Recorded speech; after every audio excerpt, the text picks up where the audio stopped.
तो आज हम बंकिम चंद्र चट्टोपाध्याय के एक बहुत ही मशहूर उपन्यास दुर्गेश नंदिनी की दुनिया में उतर रहे हैं। ये जो हिस्से हमारे पास हैं, ये महज एक कहानी नहीं है।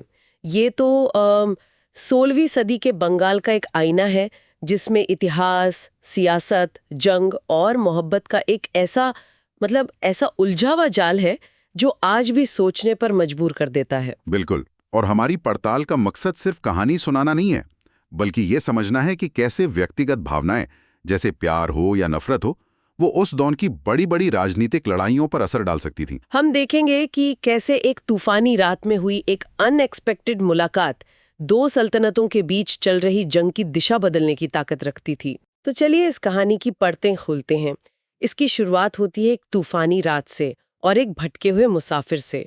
और ये मुसाफिर कोई आम इंसान नहीं है।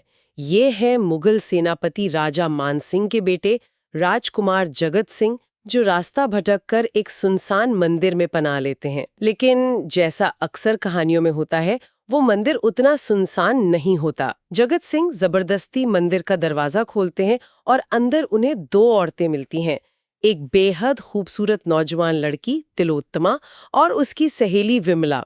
उन्हें देखकर जगत सिंह हैरान रह जाते हैं। और बस वहीं पर दिया जलते ही दोनों की नजरें मिलती हैं और कहानी में वो हो जाता है जिसे हम लव एट फर्स्ट साइट कहते हैं।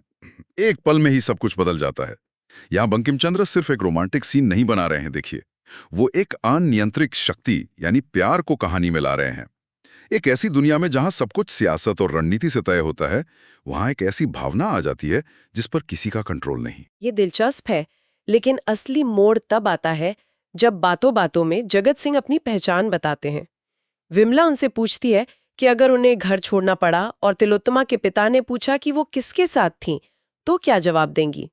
इस पर जगत सिंह कहते हैं, कह देना कि हम महाराज मानसिंह के पुत्र जगत सिंह के साथ आई हैं। ये नाम सुनते ही वो दोनों औरतें ऐसे चौंकती हैं मानो उन्होंने कोई भूत देख लिया हो। जाहिर है उनके परिवार और मानसिंह के बीच कोई बहुत पुरानी और गहरी दुश्मनी है। और यहीं से कहानी का असली ड्रामा शुरू होता है।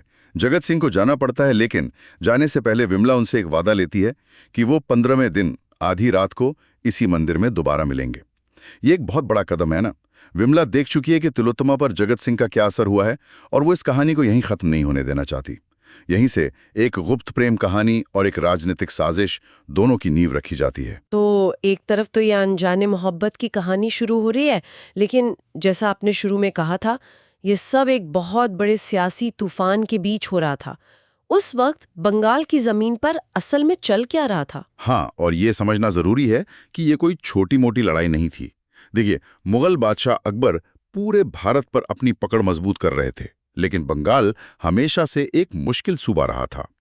कतलू खां जैसे पठान सरदार, जो पिछली सल्तनतों के वंशज थे, वो अपनी आज़ादी के लिए आखिरी लड़ाई लड़ रहे थे।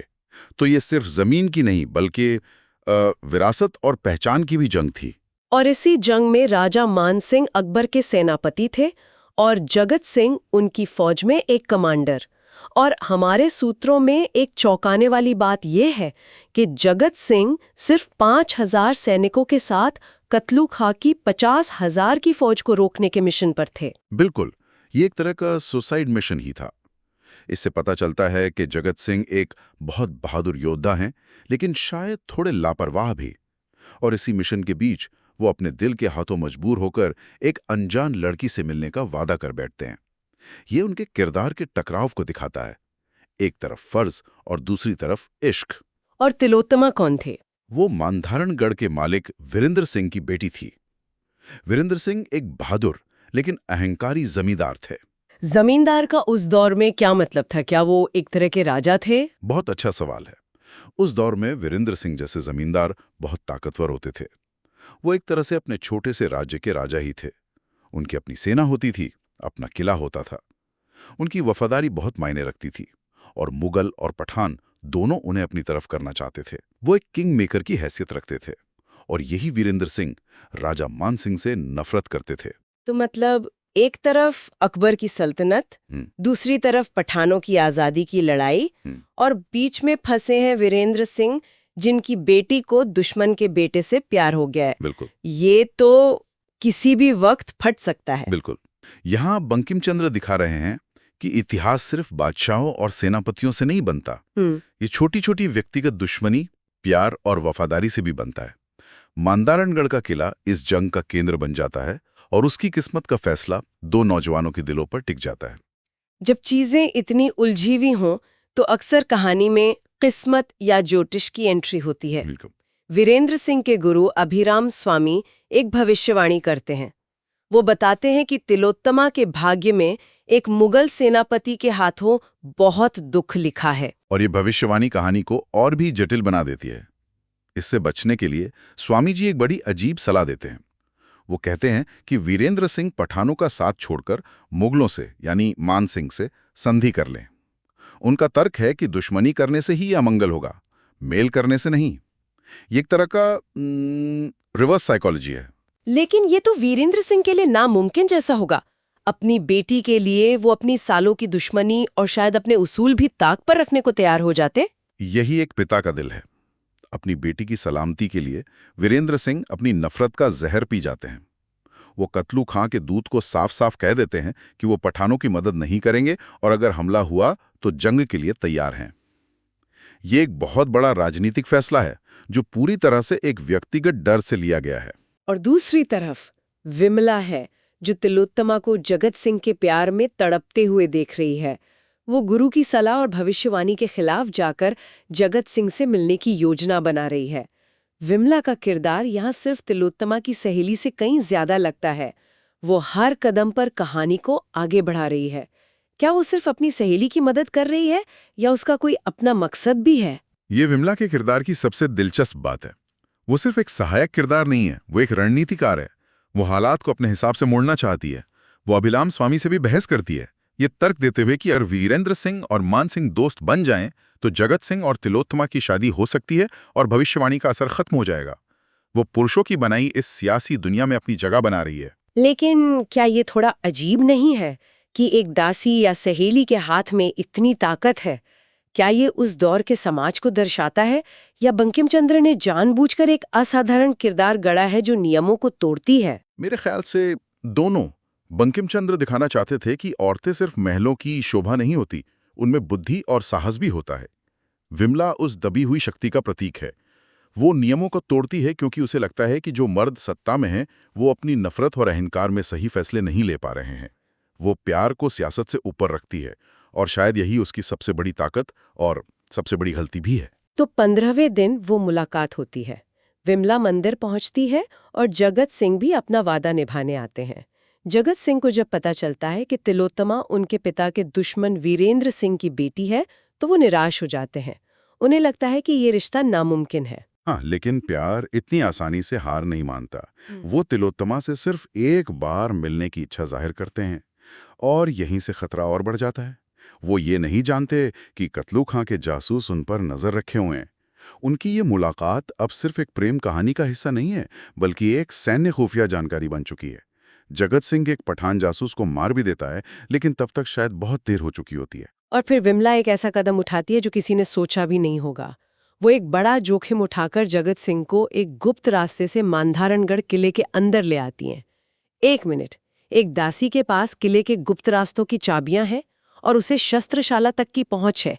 ये विमला आखिर है कौन? ये रहस्य कहानी में आगे खुलता है, लेकिन अभी के लिए ये साफ है कि वो कोई आम औरत नहीं है।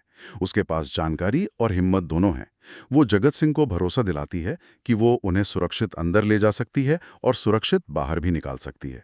वो किस्मत को अपने हाथों से लिखने की कोशिश कर रही है। वो जगत सिंह और तिलोत्तमा की मुलाकात करवाती है।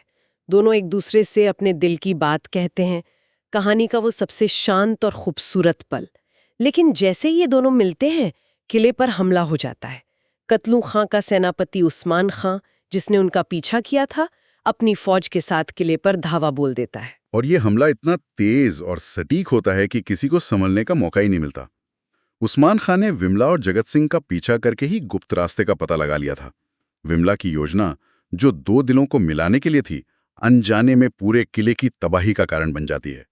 वो प्यार को बचाने चली थी, लेकिन उसने जंग को दरवाजे पर ला खड़ा किया। किले में हाहाकार मच जाता है। वीरेंद्र सिंह बहुत बहादुरी से लड़ते हैं, लेकिन पकड़े जाते हैं। जगत सिंह, जो एक मेहमान के तौर पर अंदर आए थे, अब एक योद्धा की तरह लड़ते हैं। वो अकेले ही कई पठानों को मार गिराते हैं, लेकिन एक अकेला इतनी बड़ी फौज का मुकाबला नहीं कर सकता। वो भी बुरी तरह जख्मी होकर पकड़ लिए जाते हैं। अपने पिता और अपने प्रेमी दोनों को अपनी आंखों के सामने हारते और कैद होते देखकर तिलोत्तमा बेहोश हो जाती है। और इस पूरी तबाही के बीच हमलावर सेनापति उस्मान खां एक अजीब हुक्म देता है। वो कहता है कि राजकुमार जगत सिंह, तिलोत्तमा और विमला को कोई नुकसान न पहुंचाया जाए। ये वाकई अजीब है। हमलावर अपने सबसे बड़े दुश्मनों में से एक मान सिंह के बेटे को जिंदा क्यों रखना चाहता है? क्योंकि उस्मान खां एक सैनिक होने के साथ साथ एक चतुर रणनीतिकार भी है। वो जानता है कि एक जिंदा जगत सिंह एक मरे हुए जगत सिंह से कहीं ज्यादा कीमती है। जगत सिंह अब सिर्फ एक कैदी नहीं, बल्कि मुगलों के खिलाफ एक बहुत बड़ा तुरुप का इक्का है, एक ऐसा मोहरा जिसके बदले में पूरी जंग का रुख बदला जा सकता है। किले पर पठानों का कब्जा हो जाता है तो कहानी एक ऐसे मोड़ पर आकर रुकती है जहां सब कुछ बिखर चुका है। किला दुश्मन के कब्जे में है, पिता और प्रेमी दोनों कैदी हैं और तिलोत्तमा का भविष्य पूरी तरह अंधेरे में है। जिस प्यार को वो अपनी जिंदगी की सबसे बड़ी खुशी समझ रही थी, वही उसकी सबसे बड़ी तबाही का कारण बन गया। और वो भविष्यवाणी भी सोचने पर मजबूर करती है। अभिराम स्वामी ने कहा था कि तिलोत्तमा को एक मुगल सेनापति से दुख मिलेगा। सबने सोचा था कि कोई मुगल सेनापति हमला करके दुख देगा, लेकिन यहाँ तो जगत सिंह, जिसे वो प्यार करती है, वही मुगल सेनापति है और उसी के किले में आने की वजह से ये सारी तबाही हुई। भविष्यवाणी सच हो गई, लेकिन वैसे नहीं जैसे किसी ने सोचा था। ये सोचने वाली बात है कि क्या भविष्यवाणी ने उन्हें बचाया या उसी ने इस तबाही की नींव रखी। अगर वीरेंद्र सिंह भविष्यवाणी से डरकर पठानों से दुश्मनी मोल न लेते तो क्या कहानी कुछ और होती? क्या कभी-कभी अपनी किस्मत से भागने की कोशिश ही हमें सीधे उसी के जाल में फंसा देती?